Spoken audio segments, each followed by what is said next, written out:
हमने शहर को दी एक नई पहचान, हम हैं सिंघानिया बिल्डकॉन। भिंड जिले में नकल पर नकेल कसने की कवायद है। शिक्षक और कोचिंग संचालक होंगे नजरबंद। पेपर की समय अवधि तक थाने में बैठाया जाएगा। नकल के मामले में जिला मध्य प्रदेश में है बदनाम। 5 घंटे थाने में बैठाया जाएगा। विशेषज्ञ शिक्षकों को आज से शुरू हुई 12वीं बोर्ड की परीक्षाएं। इंग्लिश के शिक्षकों को कस्टडी में लेने के लिए लगाया गया फोन।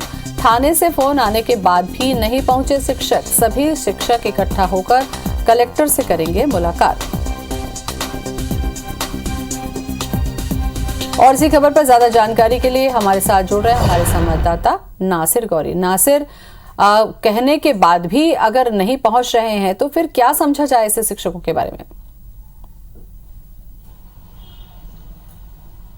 देखिए, आपको बताना चाहिए कि ग्वालियर चंबल संभाग कहीं न कहीं जो नकल के मामले में बहुत बदनाम है और उसी कड़ी में मुरैना और भिंड सबसे ऊपर कहा जाता है। लेकिन इस बार प्रशासन की कोशिश थी कि नकल माफियाओं पर लगाम कसी जाए और उसी के तहत उन्होंने ये फैसला लिया कि जो शिक्षक है उनको नजरबंद किया जाएगा जब तक एग्जाम चलेंगे। क्योंकि आज इंग्लिश का पेपर था, इसलिए नजरबंद करने का आदेश था। लेकिन कुछ शिक्षक तो पहुंच गए, लेकिन कुछ शिक्षक इस आदेश के बाद भी नहीं पहुंचे हैं। तो इसको लेकर शिक्षकों का साफ कहना है कि इस तरह की जो कवायद है, जो आदेश निकाला गया है, कहीं न कहीं उनका अपमान है और उसी का वो विरोध करने के स्वरूप वो नहीं गए हैं। लेकिन सवाल इस बात का है कि ये पहली बार हम आपको दूसरा तरीके से समझाने की कोशिश करेंगे कि हम देखते हैं जब चुनाव होता है तो वहां बताया जाता है कि ये अति संवेदनशील बूथ है, ये संवेदनशील बूथ है। इसी तरह भिंड में भी 11 अति संवेदनशील जो परीक्षा केंद्र है, 40 संवेदनशील है। तो समझा जा सकता है कि क्या स्थिति भिंड में है और उसी स्थिति से निपटने के लिए ये प्रशासन ने कवायद की थी कि कहीं न कहीं जो नकल माफिया है वो नकल में सहयोग ना करें और उन पर लगाम लगाई जा सके। क्योंकि देखने में अमूमन ये आता था कि कहीं न कहीं शिक्षकों का इन्वॉल्वमेंट है वो पाया जाता था और इसी के चलते ये आदेश निकाला गया था कि जब तक जो परीक्षा का समय है उस समय तक जो शिक्षक है उनको थाने में बैठाए रखा जाएगा और उसके बाद उनको रिलीज कर दिया जाएगा। लेकिन उसका शिक्षकों ने पालन नहीं किया है और उस आदेश को लेकर तो शिक्षकों ने पालन नहीं किया, फिर अगर थाने से फोन आने के बाद भी पालन नहीं हो रहा है नासिर, तो फिर होगा कैसे? ये भी एक बड़ा सवाल है। फिलहाल बहुत बहुत शुक्रिया आपका। दिलीप हमारे साथ में जुड़ चुके हैं। दिलीप, नकल पर नकेल कसने की कवायद की जा रही है, थाने से शिक्षकों को फोन जा रहा है, नजरबंद करने के लिहाज से शिक्षक पहुंच नहीं रहे हैं, आखिर फिर होगा क्या? ऐसे में नकल रुकेगी कैसे?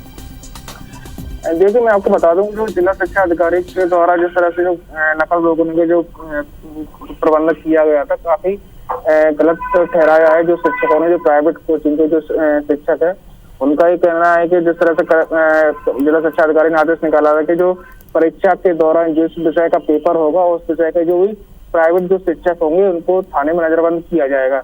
लेकिन इससे जो शिक्षक है काफी आक्रोशित है और शिक्षक लगातार उनके पास फोन भी जा रहे हैं, थाने से ही फोन जा रहे हैं, तहसीलदार के फोन जा रहे हैं और उनका कहना है कि हम थाने में क्यों आइए, तो हमारे शिक्षकों का अपमान है। और ये पुलिस और ये प्रशासन के लिए वो शिक्षक विभाग के लिए काफी बड़ी चुनौती है। जिस तरह से जो उनका जो फरमान जो जारी किया गया था और उसका जो पालन नहीं हो रहा है या थाने में शिक्षक नहीं जा रहे हैं, उनके काफी विरोध जाहिर कर रहे हैं। उनका कहना है कि शिक्षकों को कलेक्टर से इस संबंध मिलेंगे, अगर इसमें कोई फरमान वापस नहीं होता आगे कार्रवाई की जाएगी।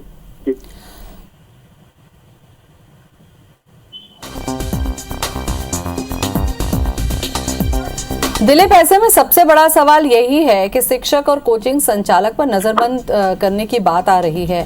आखिर क्या वजह है कि नकल पर नकेल कसने के बावजूद आज तक ये काम रुकता नहीं है? आखिर क्यों? देखिए, मैं आपको बता दूं कि शुरू से ही भिंड जिला नकल के लिए काफी बदनाम रहा है। इसको सुधारने के लिए काफी प्रयास किए हैं। जो प्रशासन ने जो पिछले जो तात्कालीन जो कलेक्टर थे इलैया राजा थे, इन्होंने काफी सुधार करने का प्रयास किया था। लेकिन स्थिति अब सुधरती जा रही है। लेकिन बताया जा रहा है कि जो नकल है, नकल के आसपास जो केंद्र, परीक्षा के केंद्र जो बनाए गए थे, उनके बाद काफी शांति देखी जा सकती है, काफी माहौल बदला है। लेकिन जो नकल के जो अब बात की जाए तो नकल अंदर जो चल रही है, केंद्रों के अंदर काफी नकल चल रही है और नकल से इसमें पकड़े जा रहे हैं। तो कहीं ना कहीं जो प्रशासन नकल लगाने का प्रयास कर रहा है। चलिए, शासन प्रशासन का प्रयास है। अब देखने की बात होगी दिलीप की किस तरीके से नकल पर नकेल लगाने पर कामयाब हो पाते हैं। शुक्रिया आपका हमसे बातचीत के लिए।